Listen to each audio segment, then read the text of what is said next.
And we are back with the third segment of the GSMC Basketball Podcast presented by the GSMC Sports Network.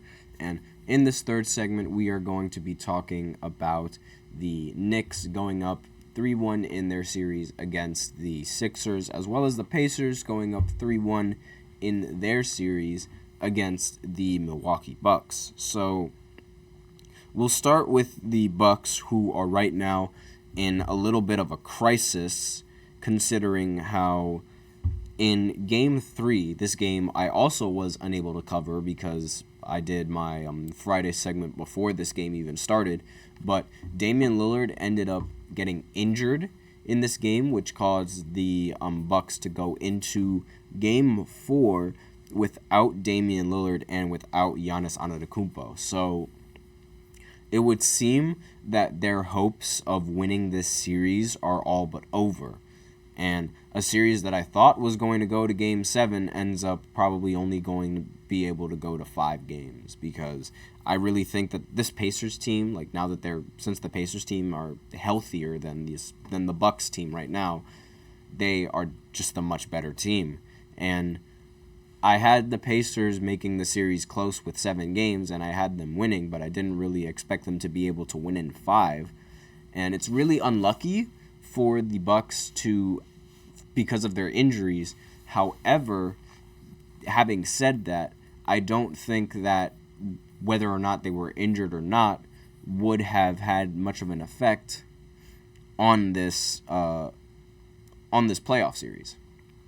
I don't think that it would, because they lost. The Pacers, they won Game 3 in an overtime with where the final score was 121-118, and let's just look at the box scores for that game, so that way Damian Lillard, he ended the game with 28 points. Again, he was injured.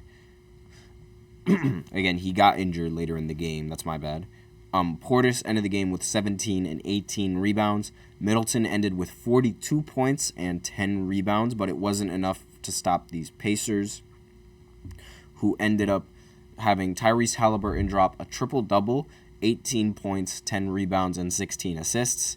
Miles Turner had 29 points and 9 rebounds. Pascal Siakam had 17 points and 9 rebounds.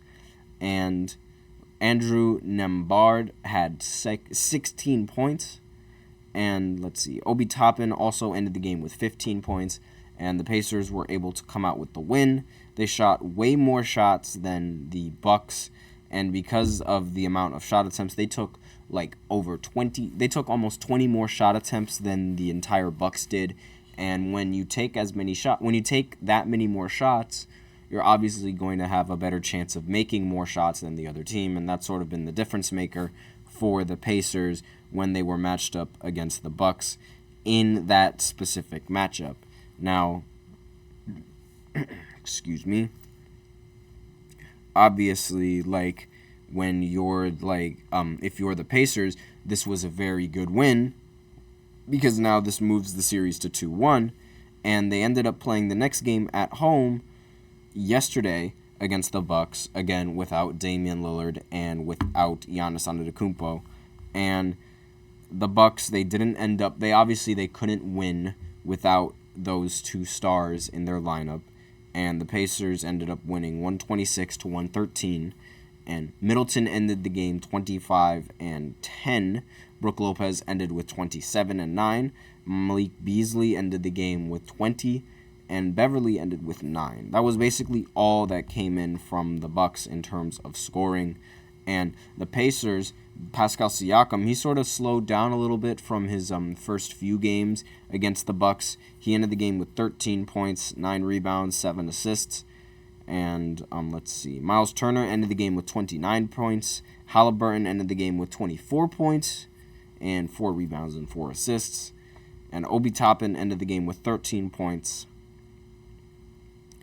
And the Pacers shot much more efficiently in this game than they did in the previous game. They took just as many shots as the Bucks did. Well, almost just as many. They were just one shot away from tying them in shot attempts. They did tie them in shot makes from the field. The Bucks shot 51.1% from the field, for making 46 shots, and the Pacers also made 46 shots, but they shot 51.7% from the field. So it was that one shot difference that really made that really changed like the entire it was that one shot that affected the field goal difference between the Bucks and the Pacers. But why was the score so spread out? Well, it was because the Pacers were able to make a lot more threes than the Bucks in this game. So the Bucks, they shot 12 of 33 from 3, and that was 36%, so not too bad. But the Pacers, they shot 22 for 43%, not 43, but 22 for 43 from 3, and that was 51.2% from 3. So obviously that was a very close, not a very close game coming in from the Pacers, and like the Bucks ended up losing this game 126-113, and they desperately needed Giannis to win this game, but unfortunately he was unavailable for the Bucks, and because he was unavailable for the Bucks and because Dame is now injured, I really don't see the Bucks being able to win out the rest of this series, as well as being able to even win the rest of the postseason. Now, for the next game, which is the Knicks and the Sixers, the Knicks end up winning 97-92 after Joel Embiid scored his 50-point game against the Knicks in the previous matchup. He ends up scoring 27 points in this next matchup with 10 rebounds, and Tyrese Maxey ended the game with 23 points and 6 rebounds, 6 assists. Kelly Oubre ended with 19 points. And let's see, the Knicks right here, the only real player that was really like scoring that well for the team was Jalen Brunson, who ended the game with 47 points, 10 assists, and 4 rebounds. OG Anunoby ended the game with 18 points and 14 rebounds, and 16 points, and 14 rebounds. And the team, those players played a lot of minutes. Josh Hart only had 4 points, but was able to get 17 rebounds in this game. He shot 0 for 7 from the field, and Precious shot 0 for 5 from field, but it was all right considering how the Sixers just weren't able to really sort of function as the game continued. The matchup throughout the entire game it seemed like Philly was going to Philly started out coming out on top. Then the Knicks started to even the score. Then the scoring was relatively close in the third quarter, and it was also relatively close in the fourth quarter, but the Knicks were able to prevail and were able to win by 5 points.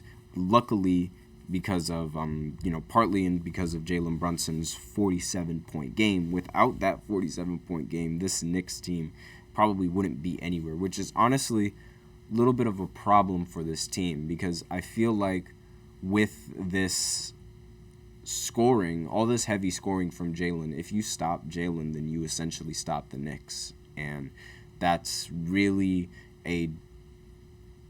it's really alarming when it's like that's basically the only offense that this Knicks can really give you in the postseason.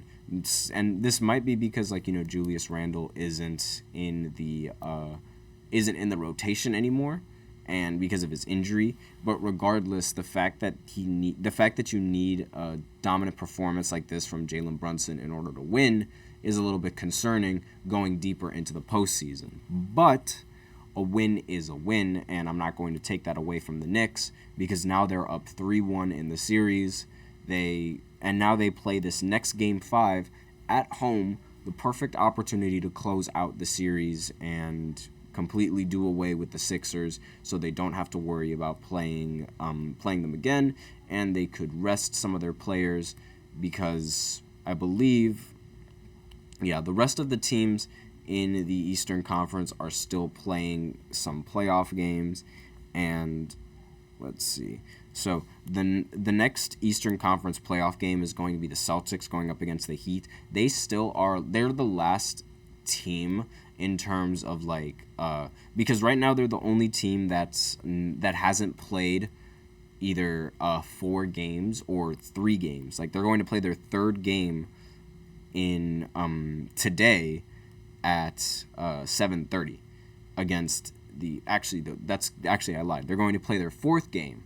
They haven't played their 4th game yet. That's my bad. The series is 2-1 right now for Boston, and it looks like right now the Sixers and the Knicks game could be the first Eastern Conference matchup that ends. And if that's the case, then the Pacers are looking like they're going to end up winning their series as well, which means that the Knicks aren't going to go up against the Pacers, because most likely the Boston Celtics are going to win out their series, which will then force the Celtics to play the Pacers because they are the higher seed, so the higher seed has to play the lower seed. But that's sort of like what's being expected of for both the Pacers and the Knicks looking into looking into the postseason. And again, it really seems like New York is just going to dominate entirely, and I really hope that this team makes it out of this first round and ends up going into the second round.